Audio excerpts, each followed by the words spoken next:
Bonjour à tous et bienvenue dans ce nouveau tutoriel consacré aujourd'hui au CMS WordPress. On va essayer d'apprendre ensemble comment installer ce CMS qui est devenu assez populaire pour créer des sites internet. Donc dans un premier temps, on va essayer d'installer EasyPHP qui va nous permettre de créer un serveur sur notre machine pour pouvoir faire tourner le CMS WordPress. Donc comment faire? Donc si vous avez rien du tout d'installé, on va installer EasyPHP. Donc là, il suffit de taper EasyPHP dans Google, comme ceci, et cliquer sur le premier lien. Donc on peut installer EasyPHP, il y a aussi WAMP et MAMP pour Mac. Donc là, nous, on va partir sur EasyPHP, il est assez simple, vous verrez. Donc on a juste à cliquer sur téléchargement, le petit icône marron juste ici, et normalement, le téléchargement va se lancer automatiquement, et on aura un fichier exe donc à exécuter pour installer EasyPHP sur notre machine. Voilà, comme ceci. Donc vous l'enregistrez, vous le lancez et vous l'installez. Donc moi je vais cliquer sur annuler puisque je l'ai déjà installé. Et normalement, une fois que vous l'avez installé, vous avez juste à l'ouvrir. Donc on a juste à cliquer sur l'icône d'EasyPHP dans tous les programmes de Windows. Et normalement, il se lance et vous avez une petite icône. Donc là, vous ne le verrez pas, mais en bas à droite, si vous ne le voyez pas, vous cliquez sur la petite flèche, vous voyez un petit E noir avec un petit carré rouge, et là on va cliquer droit juste ici dessus, et on va cliquer sur Administration. Et normalement, on arrive sur cette page-là, donc à 127.0.0.1, donc ça c'est l'adresse IP de notre serveur local, /home pour arriver sur cette page. Donc si vous êtes sur Windows 7, il faut faire attention. Vous pouvez voir aussi des fois localhost. Le problème c'est que localhost ça marche plus. C'est-à-dire que si je tape localhost directement dans ma barre d'adresse, ça ne nous redirige pas vers 127.0.0.1. Donc il faut faire attention. Donc on va plutôt privilégier celle-ci. Voilà. Donc là on arrive sur la page d'EasyPHP. Et maintenant, on va télécharger WordPress pour pouvoir le mettre dans notre dossier de EasyPHP. Donc, j'ouvre mon dossier et normalement, dans votre C, dans votre disque dur principal, vous allez dans Programme et dans EasyPHP 5.3.8.1 qui est la dernière version à l'heure où j'enregistre ce tutoriel. Et là, on a un dossier 3W qui est vide pour le moment et c'est là qu'on va déposer notre script WordPress. Donc là, je vais le garder de côté. Je vais revenir ici sur Google et on va taper tout de suite WordPress. Je vais cliquer sur le premier lien qui va m'amener vers le WordPress francophone, comme ceci. Et normalement, vous pouvez télécharger la dernière version via ce bouton. Donc là, pour l'instant, c'est la 3.3. Elle est sortie il n'y a pas très longtemps avec plein de nouveautés. Donc là, je vais cliquer dessus. Je vais enregistrer. On va attendre qu'elle se charge. Et on clique dessus pour l'ouvrir, comme ceci. Donc là, on a une archive WordPress directement, et ce qu'on va faire, c'est que je vais ouvrir tout de suite mon dossier, juste à côté, et on a juste à prendre notre WordPress et à le mettre dans 3W. Et on n'a plus qu'à attendre que le dézippage se fasse. Donc ça prend pas très longtemps, et WordPress n'est pas très lourd. Voilà. Ce qu'on peut faire, c'est qu'on peut le renommer. Donc là, bon, je vais le renommer par exemple tuto, ça n'a pas forcément d'importance. Et normalement, donc là, je vais fermer mon archive, je vais abaisser cette fenêtre, et je vais revenir dans mon administration. Je vais réactualiser, et normalement, voilà, on voit ici en dessous de route, je vois mon dossier tuto. Donc, je vais cliquer droit, ouvrir dans un nouvel onglet. Et qu'est-ce que je vois? Donc je vois que WordPress a bien été détecté, mais on a un problème. C'est-à-dire que il ne trouve pas le fichier config wp-config.php qui lui permet de le relier à la base de données et de permettre une installation correcte du CMS.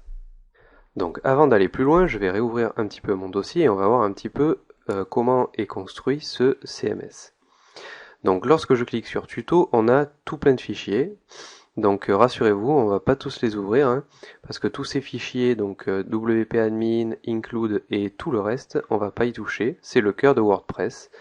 Donc ça, on va pas y toucher, on va plutôt toucher au fichier WP Content, donc qui contient un fichier langage. Donc là, ça sera pour rajouter des langages ultérieurement, si vous voulez rajouter d'autres langages pour l'administration de WordPress. Donc pour l'instant, de toute façon, nous, on travaille en français, donc pour l'instant, on va pas y toucher. Plugin, donc il contient deux plugins, Akismet et Hello. Là, c'est ça, on pourra rajouter directement les plugins, mais on va pas forcément y passer directement par ce dossier, puisqu'on peut les installer directement depuis l'administration. Donc je reviens juste ici. Et le dossier thème, donc là ça va être le plus important. Donc il contient deux thèmes qui sont par défaut livrés avec WordPress. Et nous, on créera dans d'autres formations notre propre thème complet. Donc on créera un nouveau dossier et on partira de zéro pour créer un thème WordPress. Donc un thème WordPress, donc là je vais faire le tour très vite. Je vais aller juste ici. Donc c'est vrai que là ça fait un petit peu peur parce que c'est un thème par défaut qui est assez costaud, hein, qui est assez grand. Plein de fichiers, donc on verra par la suite que un thème WordPress ça peut rester assez simple, hein, que avec juste un fichier, donc index.php, une feuille de style CSS avec un petit screenshot pour le reconnaître, normalement le thème devrait fonctionner. Donc ça on le verra plus tard dans d'autres formations. Je vais revenir juste ici, comme ceci. Donc là je vais réduire cette fenêtre là et ce qu'on va faire tout de suite c'est qu'on va lier notre base de données à notre script WordPress. Donc, comment je fais? Déjà, je clique sur créer le fichier de configuration. Donc là, il me met tout un petit blabla, il faut savoir le nom de la base de données, l'identifiant, etc., etc. Ce que je vais faire, c'est que je vais cliquer sur allons-y. Donc vous allez me dire, ces données, moi je les ai pas, c'est normal, on les a pas créées. Donc c'est pas grave, on a juste à revenir dans l'administration et sur le petit bouton vert ici, on va cliquer sur administrer nos bases de données et on va arriver tout de suite dans phpMyAdmin qui va nous permettre de gérer nos bases de données. Donc je clique sur base de données ici, je vois qu'il n'y en a pas pour l'instant et ce qu'on va faire, c'est qu'on va créer une tout de suite. Je vais l'appeler par exemple tuto BDD, voilà par exemple. L'interclassement, on va choisir par exemple UTF-8 général. Donc je descends ici pour pas avoir de problème d'encodage et j'appuie sur créer. Je vois bien que ma base de données tuto BDD a été créée. Donc je la vois juste ici avec aucune table.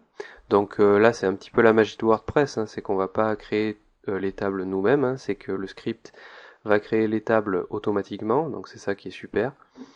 Donc ce qu'on va faire, c'est que là je vais fermer tout de suite phpMyAdmin puisque j'en ai plus besoin. Et là on va juste revenir juste ici et on a juste à remplacer nos valeurs. Donc je mets tuto BDD puisque c'était le nom de la base de données que je viens de choisir. L'identifiant c'est root par défaut.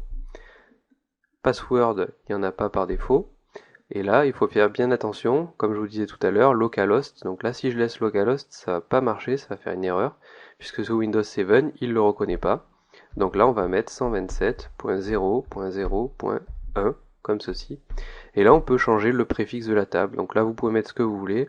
Ça va créer, si on change le nom juste ici, ça va créer des tables. Par exemple, si je mets tuto, ce sera tuto underscore le nom de la table, etc., etc. Donc pour des raisons de sécurité, vous pouvez le changer. Voilà, il n'y a pas de souci. Et on clique sur valider. Et normalement, si vous avez tout bien rempli, on arrive sur cette page où il nous dit que voilà, formidable, l'installation s'est bien passée. Et il n'y a plus qu'à cliquer sur le petit bouton. Voilà, et normalement on arrive sur cette page où on peut configurer déjà quelques informations. Donc titre du site, je vais l'appeler par exemple tuto WP, comme ceci. L'identifiant, je vous conseille de le changer. C'est admin par défaut. Maintenant, depuis quelques versions, on peut changer l'identifiant. Donc comme ça, c'est moins difficile à trouver si on essaye de vous hacker. Donc là, je vais mettre par exemple mon prénom, Adrien. Mot de passe, donc là, moi je vais mettre Adrien, comme ça ce sera un petit peu plus simple à écrire, mais choisissez quelque chose de plus complet. Là, je vais mettre mon adresse email, comme ceci.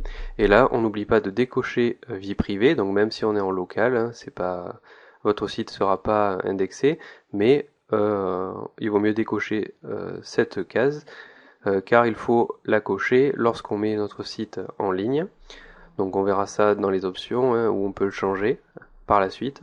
Donc on va cliquer sur installer WordPress et normalement on arrive sur cette page donc avec un récapitulatif de l'identifiant. Donc il vous redonne pas le mot de passe qu'on a choisi, mais normalement on l'a mémorisé. Donc